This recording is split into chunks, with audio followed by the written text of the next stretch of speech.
Hello, everybody. Welcome to The Untold Story. I'm Martha McCallum. Very glad to have with me this week Calley Means joining me. Some of you are probably familiar with Calley Means and his sister, Casey Means, Dr. Casey Means, of the great book, Good Energy. And he's the co-founder of Truemed. And they're basically on a mission to make America healthy again, which has become the phrase that is most associated with RFK Jr.'s mission and his hope to be HHS secretary. But Calley and Casey have been working deep on this for a long time. So, Calley, great to talk to you again. Thank you for being here. Thank you, Martha. So for those who are not familiar with you yet, give us a little sense of you and your sister and how you both began on this mission. Martha, it starts with my sister, who is a top graduate from Stanford Med School, researched at the NIH, did everything right, and did surgical residency. And she was doing her third sinusitis surgery of the day. That's sinus inflammation. She was a head and neck surgeon. And she had this out-of-body experience where she didn't realize why that patient below her scalpel was actually inflamed, was actually sick. She only learned how to cut the inflammation out. And she started going down a rabbit hole and realizing that she never learned why people get sick. She didn't know why every patient that she was doing inflammation surgery on also had diabetes, heart disease, all these other comorbidities. And she learned at Stanford Med School, 50% of the funding comes from pharma. And really, 80% of her course load was in pharmacology. Nothing, not one single class of nutrition are actually the underlying causes of why people get sick. So she left and started advocating. It tied and helped me view my early career as a lobbyist for the food and pharma industry. So I've been an entrepreneur for 10 years, but early in my career, I was on political campaigns and working for the food and pharma industry. And, demonstrably what the food industry is trying to do, it makes sense in their economic interest, is make food cheap and effective. But the healthcare industry, and Casey saw this, demonstrably, just as a statement of economic fact, profits from interventions on sick Americans. And when you look at what Americans, what's afflicting them, 95% of medical costs are on preventable lifestyle conditions. I mean, these aren't infectious diseases. We're being hobbled by an interconnected set of diabetes, heart disease, cancer, even Alzheimer's, which is now called type 3 diabetes, all these interconnected things. Really? But Casey didn't learn the interconnectivity. And can you say that again? Alzheimer's is now being called type 3 diabetes? The NIH right now is spending billions of dollars to research, marginal drugs for Alzheimer's and not understanding what Alzheimer's is. Yes, the accepted cause of Alzheimer's is metabolic based. If you don't have prediabetes or diabetes, you have a very low chance of having Alzheimer's, and rates of dementia are exploding.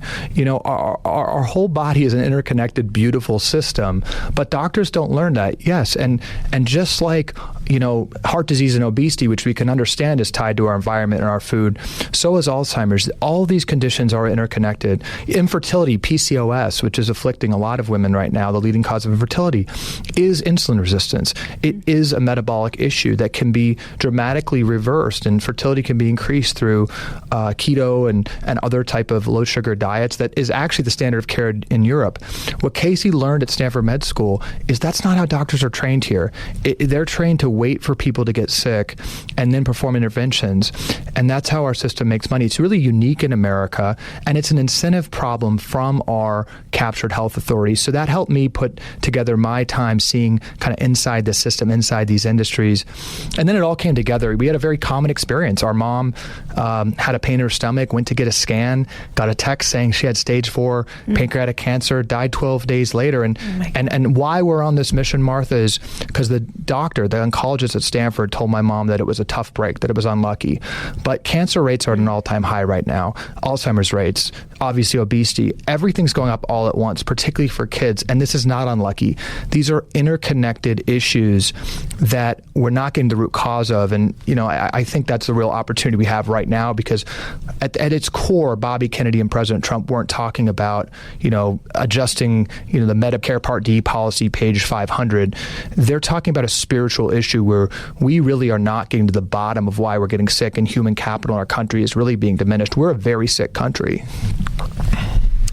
I mean, amen to that, and to the possibility of making a change right now that is dramatic. I just think that this is becoming part of people's conversation in a way that it never has been before in this country. And just a couple of anecdotal things. I spoke yesterday to a liver specialist who does liver transplants, and he was talking about fatty livers and how, how just prevalent it is in so many people. And he said, it reminded me of your sister's experience, which I have heard before, but he said, I can't tell you how many times I have to go into the same person and clean out their fatty liver because they're just repeating the same behaviors over and over again.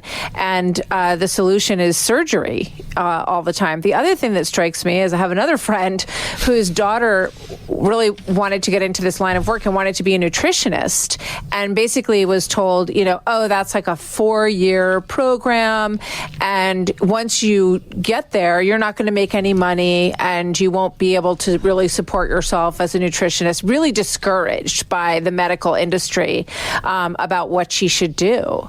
It does feel, without sounding too conspiratorial, it feels like a bad system. It feels like one that encourages the pharmaceutical industry and surgery. I mean, you hit on two really important points there. Fatty liver disease, right? This is not something we used to talk about a couple decades ago.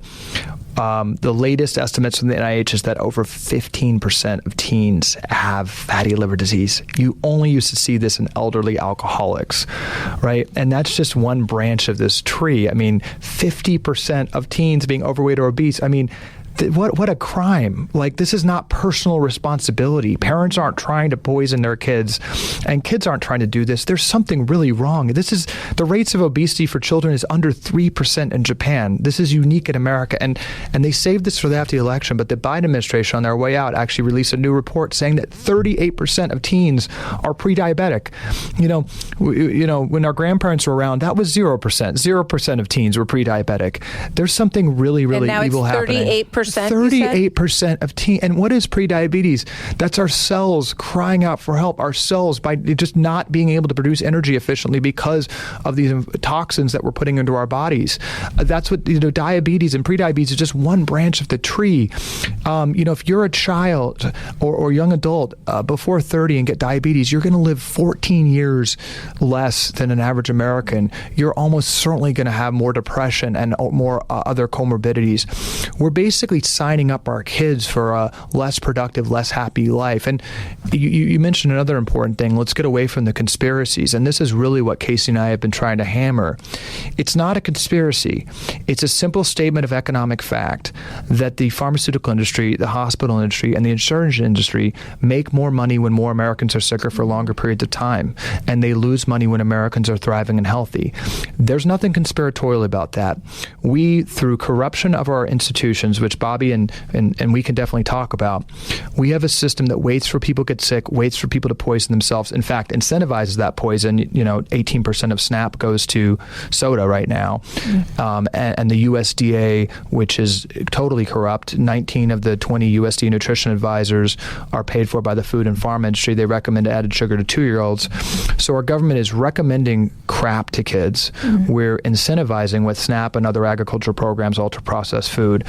And then our medical systems, again, not conspiratorial, just as a statement of fact, are profiting. And Martha, we talk about inflation and we talk about the economy. The largest part of our economy is healthcare, and it's actually the fastest growing. The fastest growing part of the U.S. economy is not AI or tech, it's healthcare.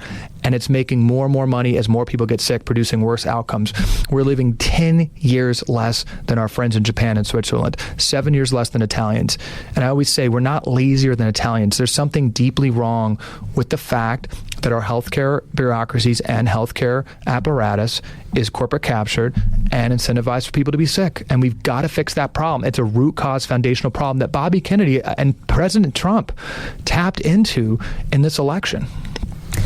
So let's talk about this week. We're going to see the hearing for Bobby Kennedy Jr. as HHS Secretary.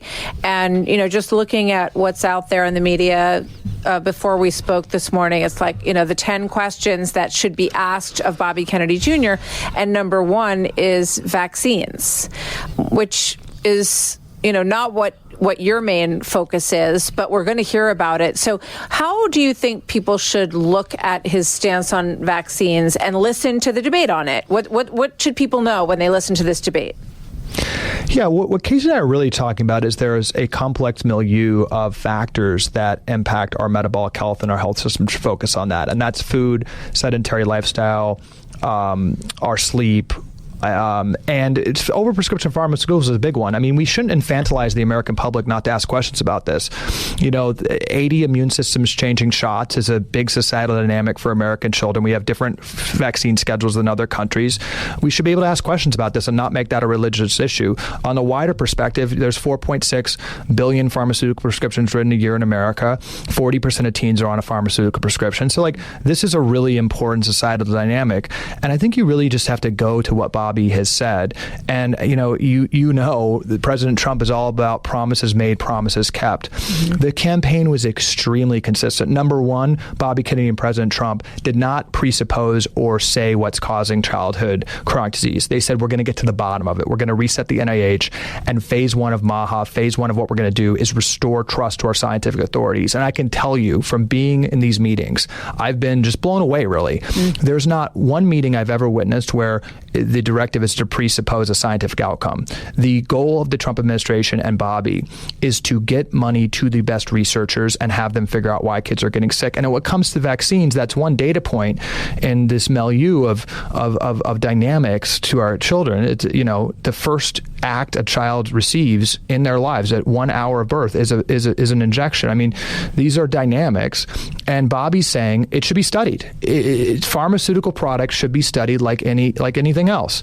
And there's also a demonstrable, just fact that the largest vaccine makers are criminal enterprises. Merck and GlaxoSmithKline, two of the largest vaccine makers, have settled billions of dollars in criminal penalties in the last 5 years for falsifying information and bribing doctors. Again, that's not because vaccines are so important, they should be subjected to continued science. And I just cannot stress this enough. Bobby Kennedy is not coming in there to explain solutions on drugs, on what's in our food, on anything. There's not a list of regulations or bans or taxes or anything like that. The mandate President Trump has given that Bobby wants to fulfill is getting to the truth. And anyone that disagrees with that, I think, is being smoked out as a bad actor, to be honest. Yeah, I mean, it feels like, that was the deal that they made, right? I mean, Bobby Kennedy was interested in potentially supporting President Trump when it looked like his own bid for running for president was not going to be successful this time around. And it feels like the deal, for lack of a better word, was, this is my priority. This is what I really care about. And if I'm going to support you, I need to know that you'll give me an opportunity to make sure that these things are front and center and we can make America healthy again. Is that? I actually wouldn't even frame it like that. I helped connect them in the hours after President Trump, the assassination attempt in Butler, and had a small insight into the conversations. And there was zero talk of deals. They were really emotional conversations about why kids are getting so sick. Mm. And actually, I think of conversations about how Bobby Kennedy, more than any other candidate other than Trump, represented MAGA because MAGA is about getting to the bottom of corruption that's holding the American people back. And they talked about how there's no greater example of corporate capture and corruption than incentives that profit from sick kids. So actually, I think in these conversations, there was no deal. There was no real horse race discussed. There was a unified desire to get to the bottom of why kids are getting sick and reorient the NIH and the FDA and these once respected organizations back to prominence, again, by getting corruption and conflicts of interest out of these organizations and getting them back to studying the foundational question Trump and Bobby talked about, which is why kids are sick. So I really, Martha, it was this it was post-partisan. I mean, this is, I think, what Trump represents, what that Kennedy-Trump coalition represents. We're beyond the left-right. We're beyond marginal tax rate discussions or, the Medicare Part D discussion of what the marginal policy looks like. This is about we need to reverse the childhood chronic disease crisis. So I think what's brought this to this moment where we're on the verge of such great change is that there wasn't much deal making. There's just this generational legacy item that President Trump and Bobby want to achieve of reversing the childhood chronic disease crisis. But that starts with getting the truth. Yeah. The Untold Story continues right after this. Let me ask you as a question. Yeah. Do you think that if it hadn't been for COVID and people being locked down and told what to do, that there would be such an openness to taking back your freedom and your understanding of what's good for you and being able to look at things objectively and not be mandated when it comes to your health? Well, I had an interesting experience, like many during COVID, where I think we were continued radicalized on how our institutions let us down through the lens of kids, through the lens of masking these kids and keeping them away from school and causing a generation of developmental issues. And I think the callous way certain pharmaceutical interventions were treated in the vaccine. So I think a lot of people's eyes were open on a bipartisan perspective. But Martha, what I really think happened here, I mean, just to get political, I think it was rank political incompetence from the left where they've given up the mantle of protecting kids. I think they're wider than COVID. COVID opened a lot of people's eyes, but there is tremendous anxiety in this country about what's happening to kids. It's not normal. Yeah. We're really sick. There's tremendous mental health issues. And I think there was this crying out and real anxiety from voters about that. I think you could see it on like the independent media. Like I listened to Joe Rogan for the first time during COVID, and he's talking about like children's health, eating healthy, looking at the sun, exercising, not trusting the pharmaceutical industry to be our savior. It's like these were really like basic kind of like left-wing things almost. And it's like he was called like a war criminal. So this like in the books people are buying are about being healthy. Like Americans want to be healthy. So I think what COVID unleashed, but really has been there and uncaptured by a political party, is one side fighting to combat this corruption, keeping us sick, and Bobby and Trump tapped into that. So, my goal is to change healthcare to a more preventative lens.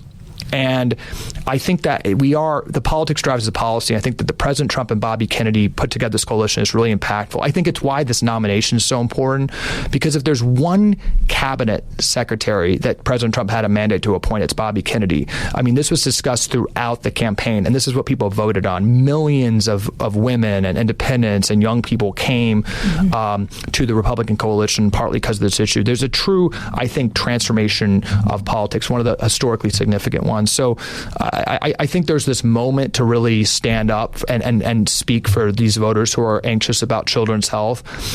There's a huge positive opportunity ahead of us, and it's going to be these senators standing in the way and staying in the way of voters, if they do, is a real problem. So great points. Let's talk about metabolic disease. Can you define it for us? And then I'd love to hear about what you think the solution is to help eradicate it. Yeah, I'll start with the solution first. I mean, at the highest level, and this is what Bobby's talked about, at the highest level, we spend $4.5 trillion on healthcare a year. So getting out of food or exercise or drugs, we should be asking what's the clinically best intervention and way that money can be steered to reverse and prevent the diseases that are hampering the American people. I don't think anyone would disagree with that. That's not what our system currently asks. Our system currently asks, okay, we're accepting that everyone's getting sicker at an increasing rate. How do we best manage those conditions? It's a key point. Management, waiting for you to get high cholesterol. Before I was on this journey, I got my blood test. The doctor said they were perfect. I went to Casey. She's like, no, you're blaring metabolically dysfunctional. Your cholesterol is way too high, and you're going to be in big trouble soon. And I went back to the doctor and I asked, is this true? And they said, yes, of course, but you're not at the level where you need a statin yet. Right. So we wait for people to get to the red zone and then drug them. And all these drugs we're on, right? These chronic disease medications, they don't cure, they manage. The SSRI, depression is not an SSRI deficiency. Heart disease is not a statin deficiency. Obesity is not an Ozempic deficiency. So what metabolic health is, what that means is that all of these conditions are tied to fundamental inability and malfunction of our cells to produce energy. When our cells don't act efficiently, that causes organ dysfunction. Organs are groups of cells, and when organs don't operate efficiently, that's disease. So when cells don't act appropriately and are misfiring in our liver, that's liver issue. If it's our head, it can be, dementia, depression. If it's our, skin and heart and all these different organs. And if you just clinically look at the way to prevent and reverse 9 of the 10 leading causes of American death, it's the same thing. It's basic, simple factors like not poisoning ourselves with food, like moving a little bit more, like sleep. It's the basic stuff. And I think what Bobby's saying is, let's not have any orthodoxy about drugs being good or food being good or whatever. Let's get the right research and then aggressively steer our $4.5 trillion healthcare budget to reverse and prevent those conditions. I think without presupposing the solutions, I think that's much less pharmaceuticals. It's really realizing that we're really in a problematic place with our food. And that's not getting to any regulations or anything yet, but that does presuppose potentially a conversation with our farmers on how to help them, really. We can't export our food to Europe right now in many cases because it's so many toxins. It's the second largest market. The science will lead to conversations. And, I just think we've been misled, Martha, that, health is not in the form of a pill or the doctor's office for a lot of these chronic conditions. And our medical system needs to understand that and incentivize that. When you get to the American people, this is a free country, right? We should have cigarettes, beer, junk food, whatever. We shouldn't be incentivizing it. And if those items are causing significant health issues, we should be recommending and incentivizing reversals of those things. That's kind of the basic point. So what could happen through the government, do you think? Because I know at Truemed, your company, you want to see tax incentives for healthy behavior. So explain to us how that would work. Yeah, so Truemed was really just at the highest level. Americans need to be trusted to make the right decisions for themselves and steer money, healthcare dollars to the most efficacious treatment to reverse disease. Truemed is the example of how you can do that right now, which HSA, FSA tax-free accounts we have, which is the one part of the healthcare world right now where Americans can make their own decision, where you're not just immediately getting a drug, where you can get more blood tests or work with your doctor on food interventions or lifestyle interventions. With a doctor's note, and every American should know this, before you get a statin or one of the chronic disease medications, you can actually ask your doctor for a letter of medical necessity where they actually outline exercise, food, supplement interventions, and then with that doctor's note, you can actually use your medical funds, your tax-free funds with that. Casey didn't learn that at Stanford Med School. Most doctors don't even know how to write those notes. But that's what the world needs to get to. The perfect clinical reality, which is actually more the case in Europe, is that if we're besieged by this interconnected set of metabolic issues like obesity, PCOS, which is highly metabolically tied, infertility, diabetes, you'd be working with doctors, maybe some drugs in some cases, but you'd be working to get to the root cause of that. So that's what we can do right now with HSAs and the letter of medical necessity, what Truemed helps facilitate. Where we want to get to, and this is what Bobby and Trump have talked about, and really the incredible aspirational moment of this confirmation, is it's 2 phases.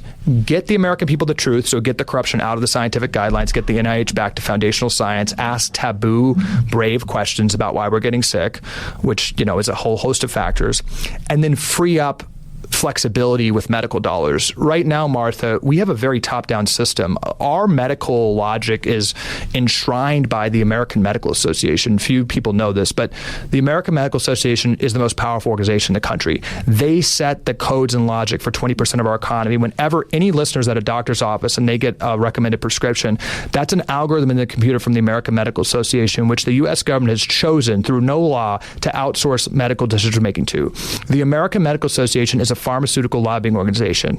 The U.S. government has outsourced medical decision-making to a lobbying organization for the pharmaceutical industry, and that organization, to this day as we sit, says that a 2-year-old should have gender transition care and gender-affirming care, including surgery. There's no age limit on surgery if that 2-year-old thinks that they're not on the right gender. That's the type of judgment, I'm not making this up, that's the type of judgment the organization that we we as a U.S. government outsource medical decision making to. What Bobby Kennedy and Trump, and this is in the Republican platform, is benefit flexibility. Let people have the right information and then be able to steer their medical dollars to where they think best with their doctors.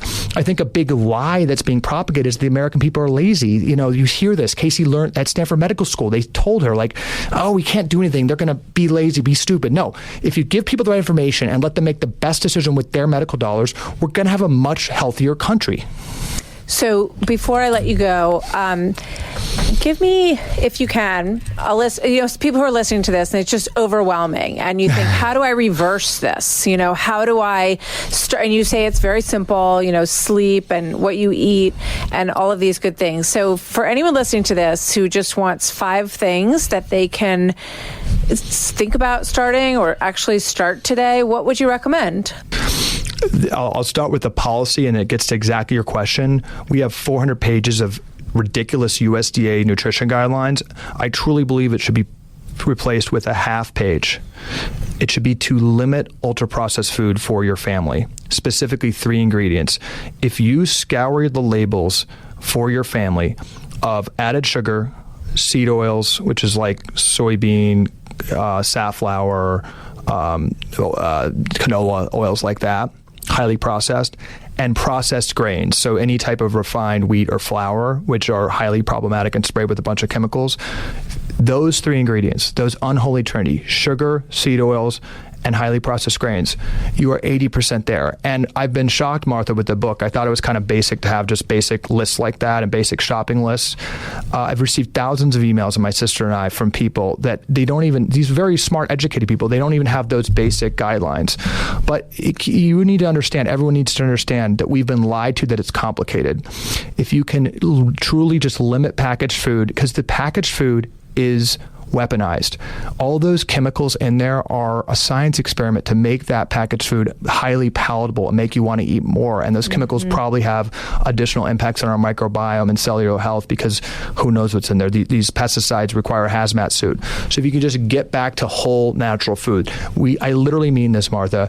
Bobby Kennedy should consider firing every single nutrition scientist in the U.S. government and cutting all funding for nutrition research and replace it with one sentence: eat whole food. So that's on the food front. And then it truly is, Martha, the basics. But I'll just say this in closing. Be very skeptical if your doctor is recommending an intervention for a chronic condition. If your child has a infection or a life-threatening issue, or you have a complicated childbirth, the medical system is a miracle, but that's 5% of the medical system.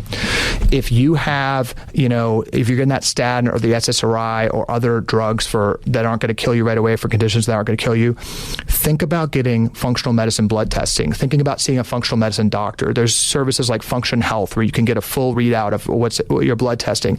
Understand what your nutrient deficiencies are, what's going on. There's definitely more of a root cause, and that information can lead you to make more personalized decisions that are often more root cause.